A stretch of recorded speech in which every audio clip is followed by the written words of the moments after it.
రాజకీయాలు 40 ఏళ్లు చూశాను. ప్రభుత్వాలను మేము అధికారం ఉన్నప్పుడు చూశాను, బాగు చేసి మళ్ళా అపోజిషన్కి వస్తానే వీళ్ళు నాశనం చేస్తే మళ్లీ నేను అధికారంలోకి వస్తానే దాన్ని బాగు చేయాలంటే ఎన్ని కష్టాలు ఉన్నాయో నేను చూశాను. ఒకప్పుడు పవర్ సెక్టర్ మీరు చూస్తే కరెంట్ ఎప్పుడు వస్తుందో ఎప్పుడు పోతుందో తెలియని పరిస్థితి నుంచి హైదరాబాద్లో విద్యుత్ సౌధ దగ్గర రాఘవరెడ్డి ఉండేవాడు, కమ్యూనిస్ట్ లీడర్. నల్గొండ నుంచి రైతులు తీసుకొచ్చి సమ్మర్ వస్తే అసెంబ్లీ ఏప్రిల్లో ఉంటే గొడవలు సగం టైం మేము కరెంటు కొరత పైనే చర్చించేవాళ్ళం.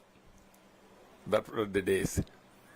అలాంటిది నేను 1999 నుంచి పవర్ సెక్టర్ రిఫార్మ్స్ తీసుకొచ్చి 2004కి సర్ప్లస్ బాధ్యతతో క్వాలిటీ పవర్ ఇవ్వడం మొదలుపెట్టాం.